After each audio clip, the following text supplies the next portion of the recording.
এক নম্বরে অলস বাচ্চা ছিল। ও নিজের সব কাজ দেরি করে ফেলে, স্কুলও প্রায় দিন দেরি করে পৌঁছায়।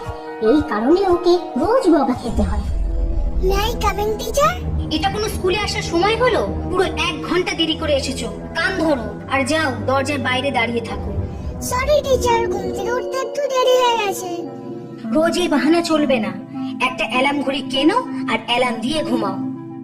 ঠিক আছে, আজই একটা অ্যালার্ম ঘড়ি কিনে নেবো। কোনটা নি? ও, ভালো ভালো ঘড়ি তো সামনেই রাখা আছে। এটা তো একদমই খারাপ, কেমন যেন ভাঙাচোরা দেখতে। এটা নেওয়া যাবে না, আমি বরঞ্চ সামনে থেকে নিয়ে নিই। সত্যি বলেছো ছোট্ট সোনা, কেউ আমাকে নিতে চায় না, কিন্তু তুমি তো নিয়ে যাও। আমি তোমার অনেক কাজে আসবো। কেমন কাজে? তুমি যেমনটা বলবে আমি তেমনটাই করবো। আমি সবসময় লেট হয়ে যাই, আমার কাজ করতে পারবে? হ্যাঁ ঠিক আছে। আর ও ওকে ঘরে নিয়ে আসে। মা দেখো কি নিয়ে এসেছি, অ্যালার্ম ঘড়ি। এটা কেন? এখন দিয়ে অ্যালার্ম দিয়ে শোবো, আর অ্যালার্ম বাজলে উঠে পড়বো। আর কোনোদিন স্কুলে লেট হবো না। তুই এত অলস, আমার চিৎকারে তো উঠিস না, একটা অ্যালার্মে উঠে যাবি?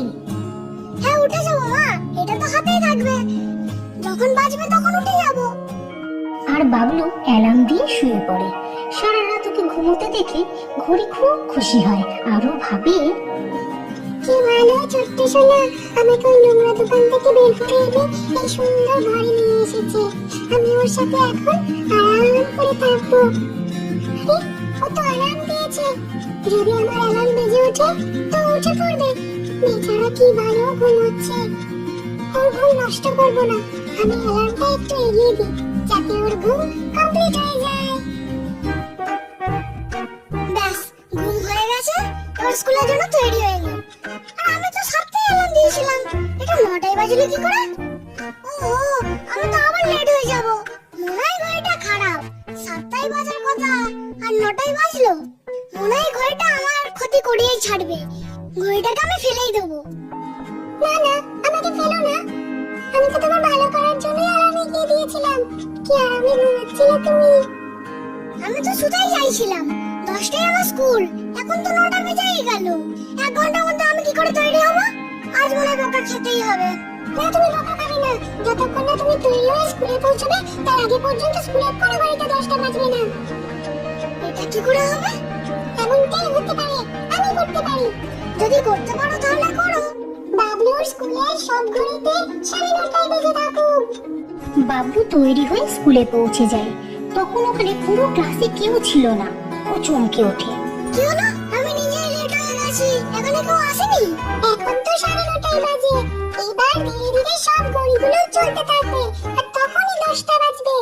বাবলুর স্কুলের সব ঘড়িগুলো 10টা বেজে উঠুক।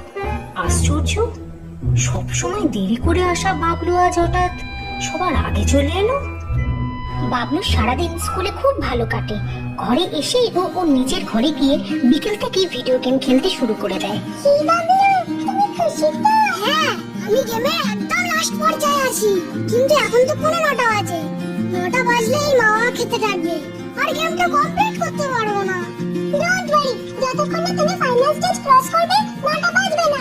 বাবলুর বাড়ির সব কটা ঘড়িতে যেন 9টা না বাজে। থ্যাংক ইউ বন্ধু।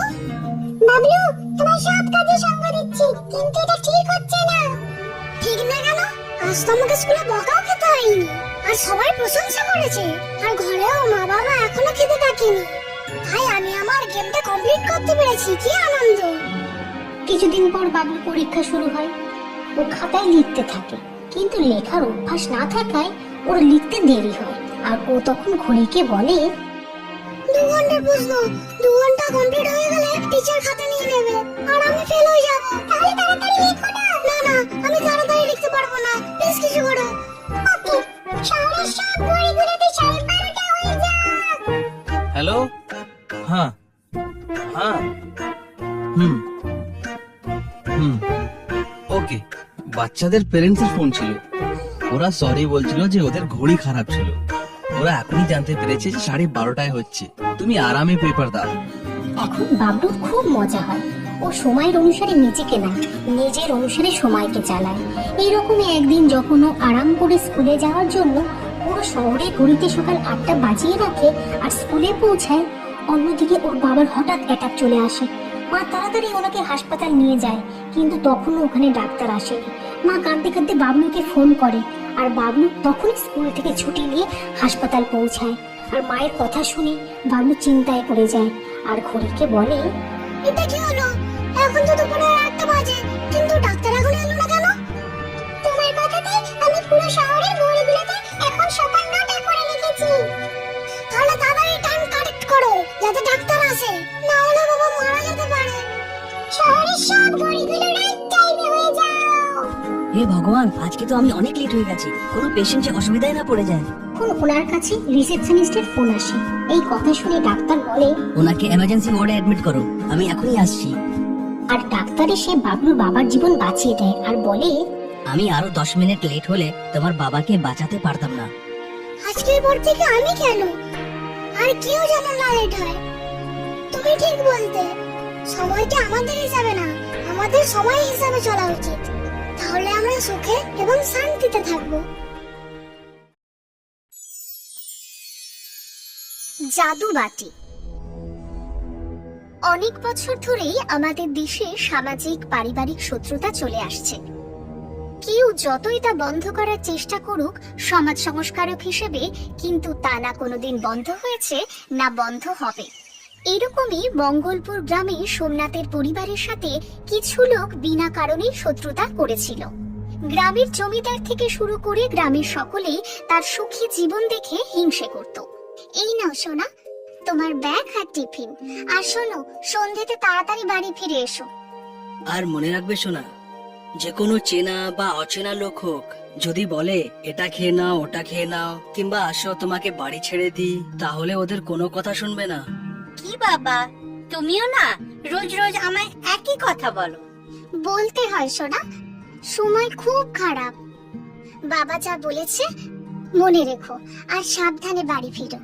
রোজই তো আসি মা, আজকে কি নতুন কিছু হবে? ঠিক আছে, আমি সাবধানেই যাব। আরে দেখ তো, ওটা সোমনাথের ছেলে আসছে না? হ্যাঁ ভোলা, চল তোকে বাড়ি ছেড়ে দিই। না, মা বাবা বলে দিয়েছে অচেনা কারোর সাথে না যেতে। আরে তোর বাবাও যাবে। আরে আজকে ওকে ছাড়বো না, জমিদার হুকুম করেছে।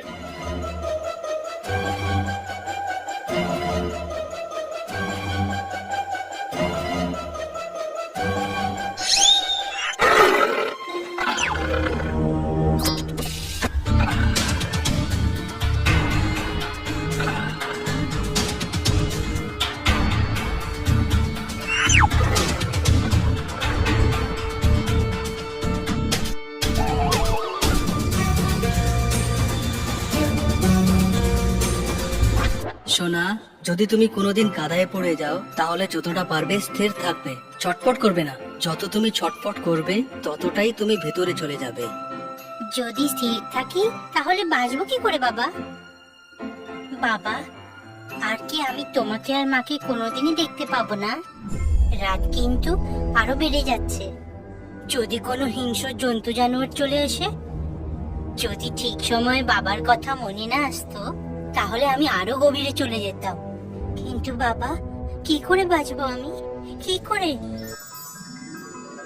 যদি এই বাটিতে লম্বা একটা দড়ি বাঁধা থাকতো। আরে, দড়ি! ধন্যবাদ বাটি, তুমি আমার সাহায্য করে দিলে। এই দড়িটা কোথা থেকে নিয়ে এলে? চলো, তোমাকে আমি নিজের বাড়িতে নিয়ে যাই। আরে বাবারে, সিংহ! গ্রামের লোকেরা কিন্তু ঠিকই বলতো, এই জঙ্গলে মাঝে মাঝে সিংহদের দেখা যায়। যদি আমরা একে অপরের ভাষা বুঝতে পারতাম। তোমরা মানুষজন আমাদের জঙ্গলে ডিস্টার্ব করতে আসো, এবার বাঁচবে না। না না, আমি আপনাকে ডিস্টার্ব করতে আসিনি। আমার শত্রুরা আমাকে এখান অব্দি তাড়িয়ে নিয়ে এসেছে। আমি তো আপনার সাহায্য করতে চাই। কিসের সাহায্য? আমি আপনার খাবার ব্যবস্থা করে দিতে পারি, যদি তুমি আমার সাথে আমার গ্রামে আমার বাড়িতে যেতে পারো। আর যদি না খাওয়াও তবে? আপনার যা ইচ্ছা তাই করবেন। ঠিক আছে, চলো বসে পড়ো আমার পিঠে।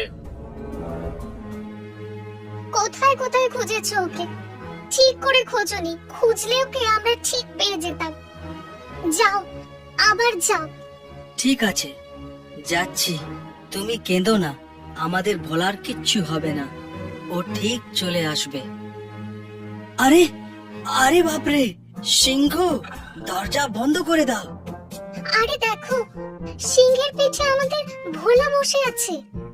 পাগল হয়ে গেছো? তুমি সব জায়গায় ভোলাকেই দেখো, দরজা বন্ধ করে দাও। বাবা, আমি চলে এসেছি। ভোলা, নেমে পালাও। বাবা, মা, এ আমার বন্ধু। ওনারা আমার মা বাবা। মা বাবা, ভয় পেও না, এ আপনাদের প্রণাম করছে। এবার শোনো। আমার প্রণাম নেবেন? আরে, এই তো মানুষের মতো বলতে পারে। না মা, এটা এই জাদুর বাটিরই খেলা। মা, এবার আমার বন্ধুকে খেতে দাও। ওই পাশের কুঠুরিতে এর জন্য তাজা খাবার রাখা আছে। ওই কুঠুরিতে তোমার জন্য অনেক খাবার আছে, তুমি গিয়ে খেতে পারো। কম পড়লে বাবা আরো নিয়ে আসবে। তুমি তো আমার বন্ধু না? আমার ভোলা, আমি কত ভয় পেয়ে গেছিলাম। তুই কোথায় ছিলিস বাবা? মা, আমি যখন স্কুল থেকে ফিরছিলাম তখন জমিদারের 3টে গুন্ডা আমার পেছনে ধাওয়া করলো।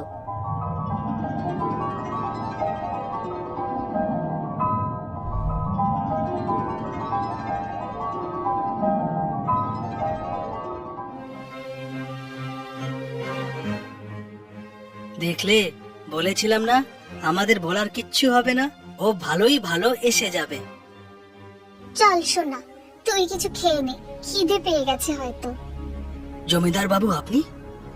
যখন জানিস আমি জমিদার, তাহলে তোর ওই জমি নিয়ে আমার সাথে কেন পাঙ্গা নিচ্ছিস? বাকি লোকেদের মতো তুইও আমাকে জমি দিয়ে দে, না হলে জেনে নে তোর ছেলে ভোলাকে আমি কিডন্যাপ করে নিয়েছি, প্রাণে মেরে দেবো। তুমি কিডন্যাপ করেছো?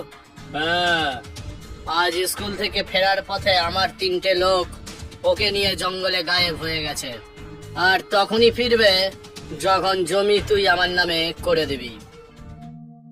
জমিদার কাকা, ওরা 3জনে আর ফিরে আসবে না, সিংহ ওদেরকে খেয়ে নিয়েছে। কে? হ্যাঁ। তাহলে আমরা এখন তোকে খাবো। এই, দেখছিস কি? ধর ওকে।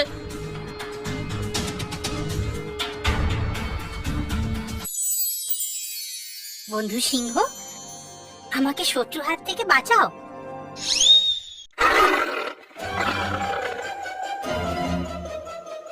দাঁড়াও বন্ধু, তোমার কি আরো তরতাজা খাবার চাই? তাহলে ওকে খাও। না বাবা ভোলা, সোমনাথ, আমার ভাই, ছেলেকে বোঝা একটু। ভোলা, বাছাধন, তোমার সিংহটাকে একটু বোঝাও। দাঁড়াও বন্ধু সিংহ। জমিদার কাকা, এ বলছে যদি তুমি এর হাত থেকে বাঁচতে চাও তাহলে ও রোজকারের খাবার তোমাকে জোগাড় করে দিতে হবে। হ্যাঁ, করে দেবো। হ্যাঁ, করে দেবো। রোজ আমি এর জন্য তাজা তাজা খাবার জঙ্গলে যেখানে বলবে সেখানে পৌঁছে দেবো, কিন্তু আমাকে মেরো না, আমাকে ছেড়ে দাও। সিংহ বলছে যদি তুমি কোনো চালাকি করেছো তাহলে তোমার পুরো পরিবারকে। বুঝেছি, বুঝেছি, কোনো চালাকি করবো না। আর আমার জমি? চাই না, আমার চাই না। আরো 4 বিঘা জমি আমি তোমাকে দিয়ে দেবো।